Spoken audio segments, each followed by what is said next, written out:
É um prazer e um presente de Deus estar aqui com vocês essa manhã. Eu tive o prazer de trazer meu pai e minha mãe junto comigo e a gente está desde o café da manhã me lembrando alguns anos em que nós estivemos numa igreja que era uma comunidade muito parecida com essa igreja. A gente se juntava todos os domingos de manhã, por volta das 8h30, tomava café da manhã todo mundo junto, entrava na EBD, separava as classes, saía para o culto. Muitas vezes a gente ficava e fazia o almoço junto com todo mundo, porque ninguém queria ir embora. Mas um clima assim muito parecido com o que a gente encontrou aqui agora pela manhã. E foi muito gostoso porque a gente tem lembranças muito boas. Hoje a gente não está nessa igreja. Essa igreja ela tomou outro rumo, acabou se desmanchando há pouquíssimo tempo atrás, mas eu passei lá acho que uns 15 anos da minha vida, meus pais uns 12, né? E é muito gostoso poder estar numa igreja, numa comunidade que as pessoas se conhecem, se falam, tomam café da manhã juntas, é muito gostoso.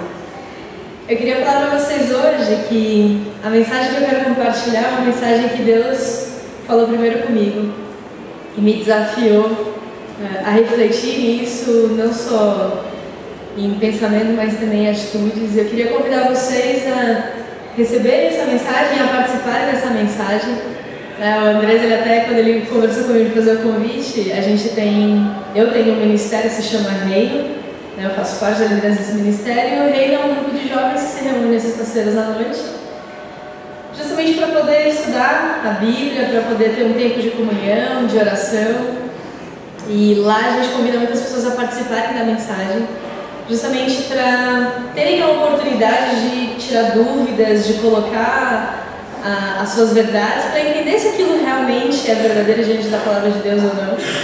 E como a mensagem ela veio num momento de escola dominical, de escola bíblica, não sei por que não. Então eu vou convidar vocês a participarem nesse momento. Eu vou perguntar para alguns de vocês, contarem um pouquinho das histórias de vocês vão entender como logo mais. Eu vou orar mais uma vez. Eu queria que vocês me acompanhassem. Pai querido, em nome de Jesus, eu te agradeço, Pai, te dando graças por tudo que o Senhor é. Te agradeço, Deus, por tudo que o Senhor nos proporcionou até esse momento, Pai, até que o Senhor nos ajudou. E quero te agradecer, Deus, pela vida de cada um que está aqui nessa manhã, porque sei que o Senhor não faz nenhuma coisa por acaso, Deus. Eu quero te pedir, Deus, que o Senhor venha com teu amor e misericórdia, Pai, falar aos nossos corações.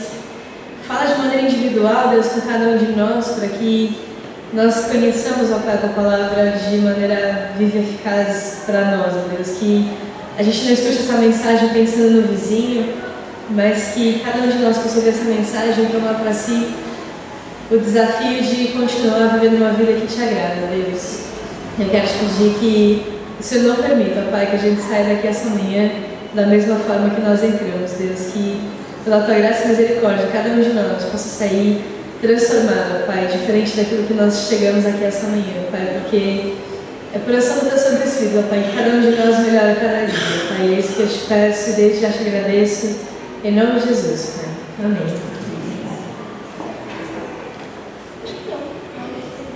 Tá bom, obrigada. Bom, a reflexão ela começa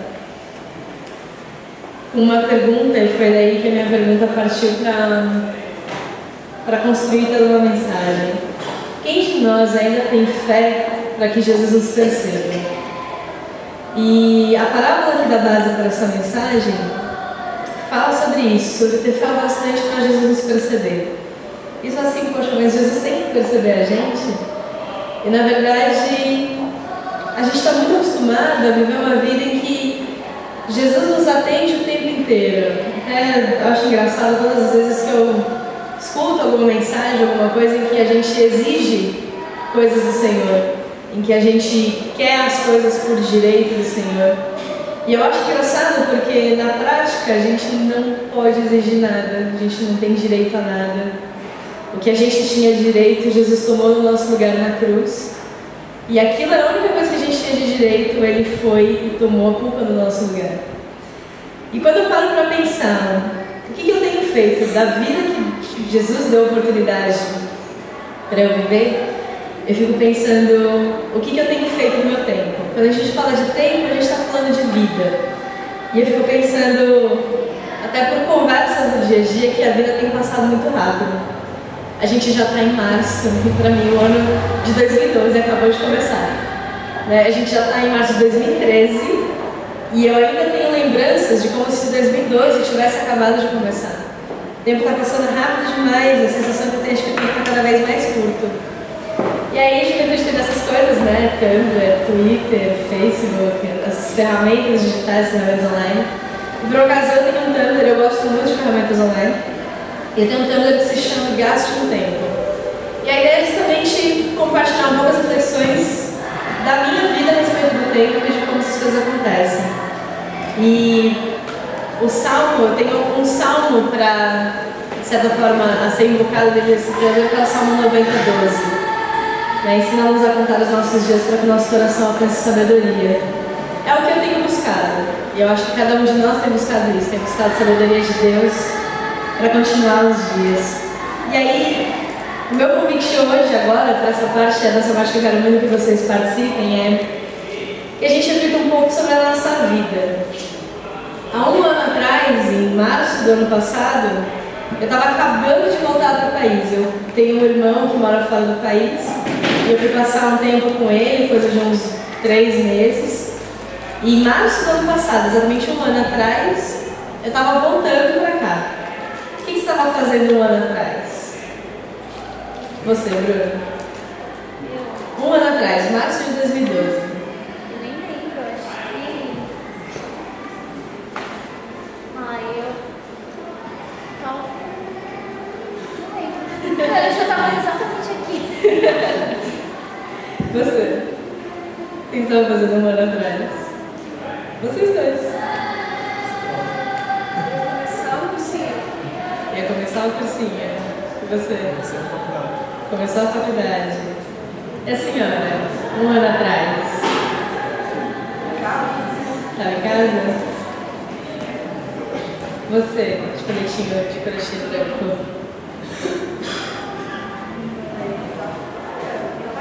Trabalhando. Dani, um ano atrás. Estava na igreja. O que mais estava fazendo da vida um ano atrás? Formado, começava a trabalhar integral no JP, na fama. Já tem um ano isso. Deixa eu ver, quem mais? Uns adolescentes lá no fundo. Cristiano.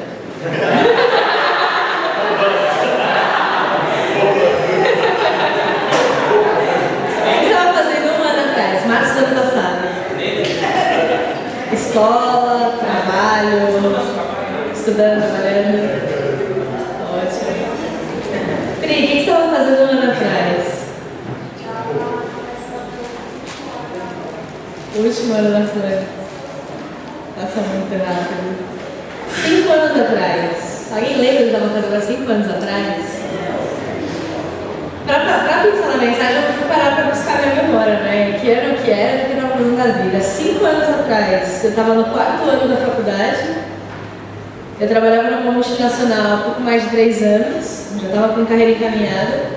E se eu contar para vocês o que aconteceu 5 anos para cá, sim, esse começo da história não faria nenhum sentido. Eu fiz muita coisa aconteceu na minha vida nos últimos 5 anos. Quem lembra do que estava fazendo há 5 anos atrás? 2008. O que você estava fazendo em 2008? Eu estava trocando de faculdade. Trocando de faculdade? Eu comecei a fazer uma faculdade, parei, sistema de informação, e aí eu mudei de faculdade no final de 2007. Você mudou de faculdade e de curso? Não, mudança bem significativa. Foi muito. Você, Silvia, o que você estava fazendo em 2008? Olha, eu estou trabalhando já há muitos anos na mesma coisa. Continuo trabalhando como que era, há mais de 12 anos já. Continuo na mesma. Estava nesse dia a dia normal, trabalhando. Meio igual, Quem mais lembra? 5 anos atrás. Carol, o que você estava fazendo há 5 anos atrás, em 2008?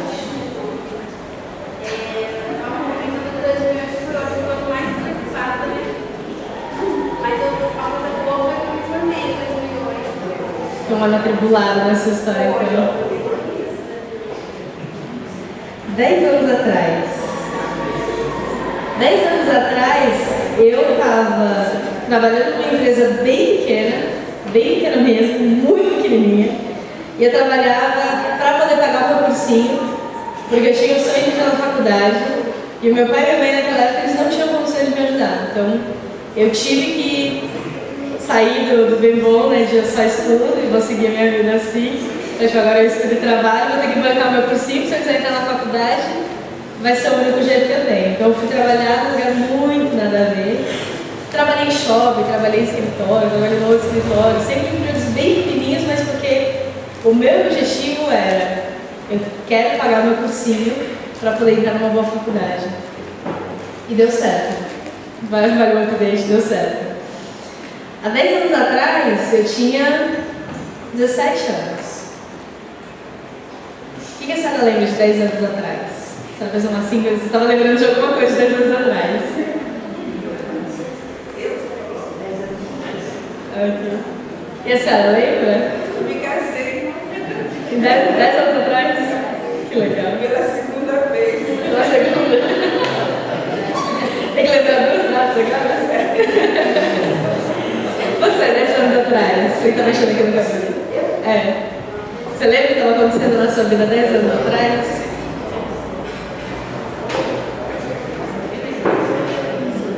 Em 2003, gente. O que estava acontecendo em 2003? Você lembra disso? Nasceu em 2003. Ai, que lindo. 2003 eu não tinha.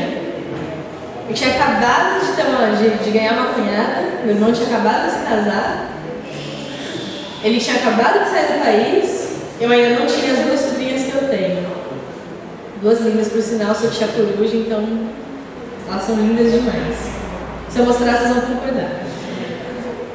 12 anos atrás. Silvia, você falou que você está mais ou menos no mesmo dia a dia, tem uns 12 anos. Há 12 anos você faz home care, 12 anos home care, igreja, dia a dia, casamento, tudo isso. 12 anos atrás, era 2001. Quem lembra que eu estava fazendo a vida em 2001? O que a senhora fazia em 2001? Ah, 2001 eu era mais jovem, tinha menos dores, era mais jovem, tinha menos dores, e tinha, muito melhor. E tinha a Marina, que fez 14, era bebê, e tava com ela uma menina, que era um prazer na vida. A turminha que nasceu depois de 2001 tá todo mundo lá embaixo, né? Tem alguém ali que é depois de 2001? Quem que é depois de 2001? Quem é o mais novo ali no fundo?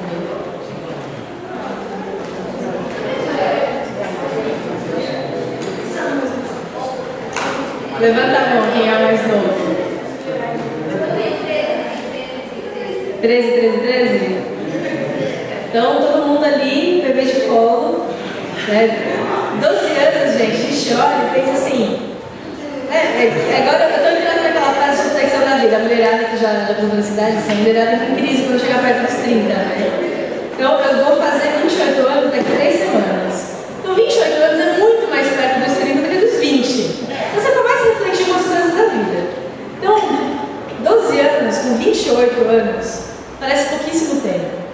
Eu paro para lembrar as coisas que eu fazia há 12 anos atrás. E, gente, 12 anos atrás eu era uma criança. Eu tinha 15 anos, eu não tinha cunhada. Vou contar a história da minha família. Eu não tinha cunhada, não tinha minhas sobrinhas. Eu ainda estava na escola. Eu fazia ensino médio e ensino técnico em Pinheiros, uma escola técnica de Pinheiros. Eu fazia... Na prática, eu fazia as duas coisas ao mesmo tempo. Ensino médio de manhã e ensino técnico à tarde. Mas na prática ainda eu fazia aula de manhã, jogava na hora do almoço, assistia metade da aula da tarde e jogava mais um pouco até a hora de ir embora. Eu jogava muito vôlei, muito futebol, essas coisas de adolescente.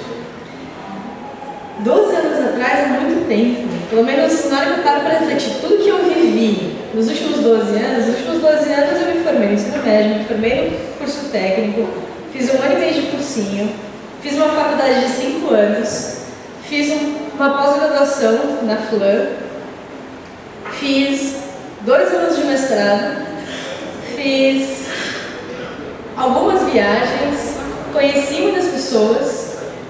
Na hora que você para para olhar esses últimos 12 anos, é muita coisa, é muito tempo. Quando você para 12 anos, foi rapidinho, 12 anos, foi um pouco, não foi agora, é muito tempo. Se você para para viver os detalhes, para você relembrar os detalhes de tudo que você viveu nos últimos 12 anos, é muita coisa. E por que eu estou refletindo essa questão do tempo? E por que eu parei nesses 12 anos? Apesar das mulheres terem fama de serem muito ansiosas, de serem muito apressadas, de quererem tudo para ontem, tudo do jeito delas, na verdade, eu particularmente acho que as mulheres são particularmente mais pacientes do que os homens. As mulheres elas têm capacidade de esperar algumas coisas com muito mais paciência do que os homens. Não é regra, a gente sempre conhece alguma exceção, mas em geral, as mulheres têm uma tendência a suportar as coisas por mais tempo.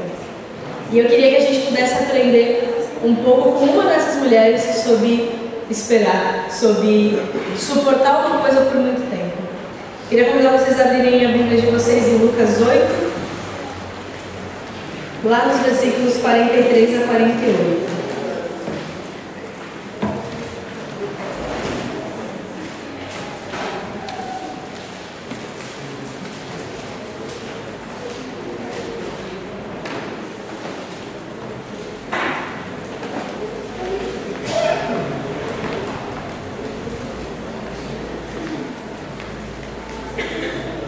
Todo mundo encontrou?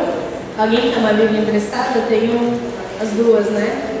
O celular e a Bíblia analógica. Se alguém quiser, tem aí? Tá ótimo. Lucas 8 conta a história de algumas curas, de algumas intervenções que Jesus fez no meio da multidão. São vários pequenos relatos de curas e de livramentos que Jesus fez pelas pessoas no meio da multidão. E quando chega em Lucas 43, na verdade, Jesus ele está no meio da multidão, ele está tentando chegar até a casa de Jairo para lidar com a filha de Jairo, né? Daí? Tudo bem?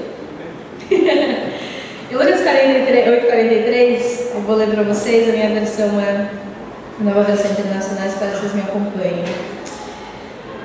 E estava ali certa mulher que havia 12 anos, vinha sofrendo de hemorragia e gastava tudo que tinha com os médicos, mas ninguém pudera curá-la. Ela chegou por trás dele, tocou na borda do seu manto e imediatamente cessou a sua hemorragia. Quem tocou em mim? Perguntou Jesus. Como todos negassem, Pedro disse: Mestre, a multidão se aglomera e te comprime. Mas Jesus disse: Alguém tocou em mim. Eu sei que de mim saiu o poder. A pergunta que eu fiz quando a gente começou a refletir sobre o que a gente tem vivido nos últimos 12 anos foi: será que a gente tem vivido uma vida que Jesus nota? Será que nós temos uma fé que faz Jesus perceber a nossa presença? Eu lembro que eu já ouvi pregações sobre esse texto diversas vezes, sob diversos pontos de vista. E uma das coisas que eu achei mais interessante, eu nunca me esqueço, eu era adolescente ainda quando eu ouvi um pastor pregar desse jeito, ele falava assim: não deixe pensar a multidão, mas a gente está pensando assim, bom, Jesus está aqui, a mulher veio, encostou no manto dele e foi embora. E não. Pensa que você está na baldeação da Sé, às 5:30 da tarde, às 6 horas da tarde. Aquela baldeação que, se você não prestar atenção, você entra por uma porta e sai pela outra, né, porque você é levado pela multidão. Pensa esse contexto de multidão, todo mundo aglomerado, e aí vem uma mulher que há 12 anos tem hemorragia. Se alguém já conhece alguma mulher que teve algum tipo de problema desse tipo, sabe quando essa pessoa tem fraqueza, ela é uma pessoa mais debilitada, ela tem anemia, ela não tem tanta força, ela é um pouco mais fraca mesmo, fisicamente falando. Isso que eu estou falando de gente que ficou 3 meses, 6 meses com hemorragia, algum tipo de problema nessa área feminina. Ela tinha hemorragia há 12 anos. E tinha uma multidão e ela pensou assim: bom, já gastei tudo que eu tinha, eu já procurei todo mundo que tinha para procurar, e eu ouvi falar que esse homem pode mudar a minha vida. eu ouvi falar que ele pode me curar. E ela se arrasta, porque para tocar na borda do manto, a borda do manto não fica na altura do ombro. Vamos parar para pensar, a borda do manto, né? O manto, ele coloca sobre os ombros, a borda do manto é a que arrasta no chão. É aquela que vai tirando a sujeira por onde ele passa, vai apagando o caminho dos passos dele. A borda do manto foi onde ela encostou. Ela veio na baldeação da Sé. Gente, não perca a baldeação da Sé de vista. Ela veio na baldeação da Sé, se arrastando entre as pernas das pessoas, sendo chutada, o pessoal tropeçando em cima dela. E ela tinha um alvo, ela falou assim, se eu simplesmente encostar na roupa dele, eu serei curada. E tanto é que quando ela encosta na borda do manto de Jesus, Jesus percebe. Na borda, gente, se alguém roubar a sua bolsa, mulherada, alguém já teve a bolsa roubada? Assim, dentro do metrô, dentro do busão, eu já fui roubada. Roubaram o celular de dentro do meu bolso. Do bolso da minha roupa, você também? Do meu bolso. Estava na minha roupa, assim, no meu agasalho. Tiraram o celular de dentro do meu bolso e eu não percebi. Quando alguém mexe em alguma coisa que não é você, a sua pele, o seu corpo, você não sente. Quem já foi roubado desse jeito sabe, levaram o celular e você não viu. Levaram o celular e eu não vi. Uma amiga minha já foi roubada, levaram a bolsa, abriram a bolsa dela no metrô, tiraram coisa de dentro da bolsa dela sem ela saber. Ela encostou na borda do manto da roupa de Jesus e Jesus percebeu. Mas ele percebeu porque encostou na roupa? Não, né? Ele percebeu porque ele disse, eu sei que de mim saiu o poder. Só que o poder de Cristo ele não sabe porque ele é tocado. Porque a Pedro avisa para ele assim, Senhor, tem uma multidão aqui. Todo mundo está encostando no Senhor. Gente, a baldeação da Sé. Está todo mundo encostando no Senhor. Sim, o que você está falando? Você está doido? Está todo mundo encostando no Senhor. Alguém te tocou, com certeza alguém te tocou. Não é o tocar em Cristo, nesse relato, que muda a vida daquela mulher. O que muda na vida daquela mulher é a fé que ela tem. E por isso a minha pergunta foi, a gente tem uma fé que faz Jesus nos notar?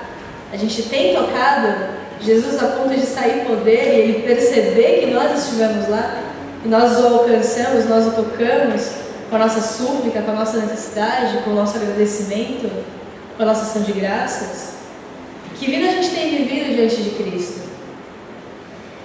E muitas vezes a gente faz como a mulher, a gente busca tudo e busca todos, a gente gasta tudo o que tem e o que não tem para alcançar alguma coisa. Mas será que a gente está buscando a Cristo? Essa mulher gastou 12 anos da vida dela buscando tudo e todos. Mas quando ela soube que a solução dela estava em Cristo, ela foi em Cristo. Não importava qual era a dificuldade. E a gente passa muita dificuldade. Não preciso perguntar para ninguém. Se alguém tem problema, levanta a mão, eu já sei, vai todo mundo levantar a mão. É normal. É normal quando a gente não é cristão, e é mais normal ainda quando a gente é cristão. Porque além da gente ter os problemas normais, a gente tem uma série de principais e potestades que tentam atrapalhar tudo que já é desafiador para a gente na nossa vida, no nosso dia a dia. É assim, tem dificuldades. Pensa que o seu alvo é entrar no trem da Estação da Sé e ficar lá dentro. Eu já passei quase pela experiência de entrar por uma porta e sair pela outra. É emocionante, gente. Você tem que se segurar assim, com todas as suas forças e a multidão querendo te carregar para o outro lado do vagão. Alguém nunca foi na Sé? Não tem ideia do que eu estou falando? A Estação da Sé é assim. A Estação da Sé, diferente das outras estações, é uma estação de São Paulo, no metrô, em que as duas portas do vagão abrem. Normalmente a gente para numa estação, ou você desce do lado direito ou você desce do lado esquerdo. Lá na Sé, como tem muita gente, eles abrem as duas portas. Você sai por um lado e entra pelo outro. Na hora do rush, na hora que é assim, o pico do pessoal indo embora para casa, todo mundo quer entrar e ninguém quer sair. Mas as duas portas estão abertas. Então, naturalmente, você corre o risco de ser empurrado para fora até a hora das portas fecharem. Tem que entender que alcançar Cristo, tocar a borda do manto dele, é assim, é você entrar no vagão, se segurar em um lugar e não soltar. Foi mais ou menos isso que a mulher fez. no meio da multidão, ela encontrou, tocou na barba dele. O que eu tenho me perguntado quando eu parei para pensar sobre essa situação, relembrar, porque essa ilustração dela passando pela multidão para alcançar a borda do manto dele, isso deve ter uns 12 anos, talvez até um pouco mais. E eu não esqueci justamente pelo grau de dificuldade que isso significa. Já começa daí, quem aqui quer andar arrastado? Quem aqui quer andar se rastejando pelo chão? Correndo o risco de ser pisoteado, ser morto? Ninguém quer, já começa daí, ninguém quer rastejar. Tanto que bebê demora pouquíssimo tempo engatinhando, ele quer logo levantar e andar, nem o bebê quer ficar muito tempo rastejando. E aí a questão de ser uma postura de eu quero estar ali, mesmo que eu tenha que rastejar, quantas vezes a gente rende a nossa vida aos pés de Cristo? Porque para render a nossa vida aos pés de Cristo, a gente precisa se abaixar até o chão. Não dá para você entregar uma coisa nos pés de alguém sem se curvar. Você não consegue render nada aos pés de alguém sem se abaixar. E a Bíblia ela nos ensina que a humildade, o render-se, é uma atitude muito nobre. É uma atitude das pessoas que realmente sabem o que estão fazendo. Não é uma atitude de humilhação no sentido de fazer a pessoa passar vergonha, mas uma atitude de render-se em submissão, porque a pessoa que está de pé, enquanto você está rendido, ela vai cuidar de você. Ela vai te ajudar, ela vai te cobrir, ela vai te cuidar. E quando eu paro para pensar em todas as vezes que eu deixei de render alguma coisa aos pés de Cristo, eu olho para os meus últimos 12 anos e eu me lembro que foram os momentos em que eu sofri muito. Assim, poxa, uma menina de 28 anos não sofre tanto assim na vida. Imagina, só 28 anos, você não sofreu, tem muita coisa para sofrer ainda na vida. Eu até acho que tem bastante coisa para sofrer. Mas pouca gente sabe o quanto um adolescente de 15 anos sofre. Pouca gente sabe quanto um jovem de 17 anos tentando escolher a faculdade sofre. A gente simplesmente tem sofrimentos diferentes em momentos diferentes da vida. Mas todo mundo sofre. E todas as vezes que eu fiz uma decisão de parar de sofrer sozinho, fui render os meus desafios, eu fui render as minhas dores aos pés de Cristo, assim como a mulher fez com o sofrimento dela, de 12 anos, ela foi lá entregar nos pés de Cristo, foram os momentos em que realmente houve uma transformação de vida. A vida dessa mulher foi transformada. Foram 12 anos, desde o primeiro dia em que a hemorragia dela começou, até o encontro dela com Cristo. E naquele momento em que ela encontrou Cristo, a vida dela foi transformada. Não só ela foi curada da enfermidade que ela tinha, mas a vida dela, a história dela virou testemunho para tudo que veio depois dela. Tanto que nós falamos sobre essa história até hoje. Muita coisa aconteceu. E a vida dela mudou a vida de muita gente que veio depois dela. Que incômodo de 12 anos, 10 anos, 5 anos, 1 ano a gente tem carregado sem render isso aos pés de Cristo. O meu convite de reflexão, que eu tenho colocado para mim mesma, dentro dessa reflexão, é resgatar esses detalhes, nesse caso, nos últimos 12 anos da minha vida, e falar assim, o que eu tenho carregado sozinha? Que hemorragia eu tenho dentro do meu coração que eu entreguei até hoje nos pés de Cristo? Que incômodo é esse que eu tenho carregado na minha vida? Como se isso fosse uma coisa da qual eu deveria me orgulhar, não, eu carrego essa mágoa mesmo, eu carrego esse rancor mesmo, eu carrego essa doença mesmo, eu carrego essa briga mesmo.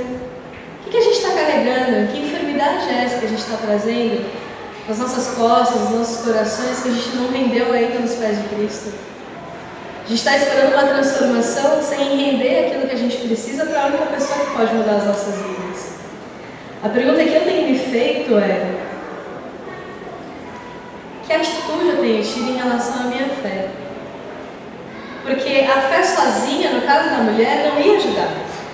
Porque a fé sozinha, longe, não ia levar ela para perto de Cristo. Quero dizer o seguinte: se ela tivesse entendido, assim como a gente vê relato de outra pessoa, de um comandante, ele fala assim, não, Jesus, eu creio que o Senhor pode curar. E se o Senhor simplesmente disser que lá haverá cura, Jesus fala assim, a tua fé te salvou. E a pessoa foi curada Wi-Fi, à distância, sem conexão direta. O homem acreditou, Jesus falou, está curado, e lá onde a pessoa estava enferma, ela foi curada. A fé dessa mulher diz o seguinte: se eu simplesmente tocar a borda do manto dele, eu serei curada. E ela foi em busca daquilo que ela acreditava. Ela foi em busca de tocar Cristo. E a pergunta que eu tenho feito é: como é que eu tenho alimentado a minha fé? O que eu tenho desejado de Deus e não tenho buscado? Porque é isso que tem acontecido na vida de muitos de nós. A gente tem desejado transformação de vida sem ter buscado a Cristo. A gente tem desejado que as coisas mudem sem mudar. A gente tem desejado que os outros mudem sem que a gente mude. A gente tem desejado que os nossos problemas acabem sem tomar nenhuma atitude para que os nossos problemas acabem. E o que essa mulher fez foi: eu quero que o meu problema acabe e eu vou correr atrás disso. Mesmo que eu tenha que rastejar no meio da multidão, se eu tocar na veste dele, eu vou ser curada. Que atitude a gente tem tido? E aí no versículo 47, então a mulher, vendo que não conseguiria passar despercebida, porque, vocês lembram? Jesus falou: de mim saiu o poder. Pedro já tinha falado: Jesus, está todo mundo esbarrando em você. Ele falou assim: não. Quem me tocou é diferente. De mim saiu o poder. Então a mulher, vendo que não conseguiria passar despercebida, veio tremendo, prostrou-se aos seus pés, na presença de todo o povo, contou porque tinha tocado nele e como fora instantaneamente curada. Ela sabia que Jesus sabia quem era ela.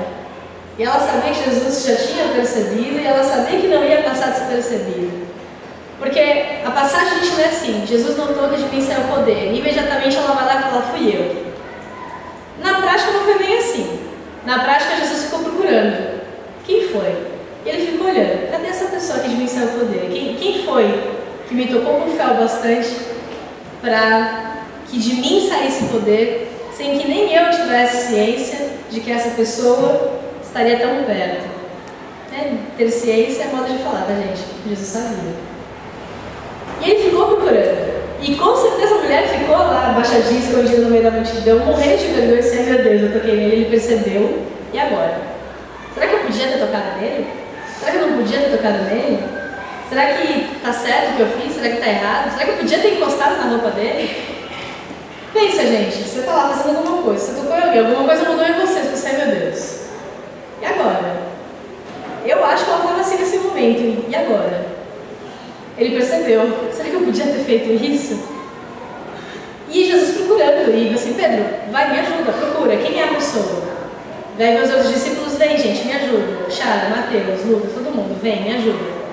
Cadê essa pessoa? Quero saber quem é. Quem é essa pessoa de fé que estava aqui por perto? Quero ver. São poucas as pessoas de fé, eu quero conhecer. Cadê essa pessoa? Aí uma hora ela vem: então, Jesus, sou eu. E Jesus, ele não para pra ela e fala assim: então, por que você encostou de mim? Por que você tirou o poder de mim? Por que esse problema? Você sabe que tem esse problema, você é pecadora, né? Você fez alguma coisa errada, por isso que tem esse problema. Jesus não faz nada disso. Ela vem, conta a história, explica por que ela foi atrás de Jesus, explica por que ela foi tocar nas vestes de Jesus. E Jesus fala para ela o que eu tenho buscado para mim e o que eu espero que cada um de nós possa buscar nas nossas vidas e buscar na vida dos nossos próximos. Jesus vira para ela e fala assim: filha, a sua fé te curou, vai em paz. Eu acho que é isso que o tempo todo Deus tem esperado que a gente faça. Que a gente pegue tudo que faz a gente sofrer, todas as nossas hemorragias, tudo que a gente tem passado sozinhos, gastando tudo que nós somos e tudo que nós temos para resolver. Acho que o convite dele, baseado nesse relato, é: vem até aqui, se prostra aos meus pés, toque em mim, vem com fé. Depende muito mais de nós do que dele, porque da parte dele vocês podem ter certeza. Deus sempre está disponível para nos atender, para ouvir nossas orações, para nos curar daquilo que nós temos, porque Ele levou sobre Ele todas as nossas enfermidades. Mas a gente só consegue mudar as nossas vidas se a gente for em busca de Cristo. Eu acho que esse é o convite para mim e para cada um de nós nesse dia. Vamos até Ele. Render aquilo que a gente tem guardado por 1 ano, por 5 anos, por 10 anos, por um dia, um final de semana, 12 anos. 12 anos é muito tempo. Se eu tivesse uma hemorragia desde os 15 anos de idade, eu faria o que fosse preciso para chegar na glória da noiva de Jesus. Mas não precisa esperar 12 anos. Aquele ensinamento que eu falei, acho que normalmente as mulheres são ansiosas, elas sabem esperar alguma coisa. Essa mulher já vai esperar 12 anos com uma doença até encontrar quem a curasse.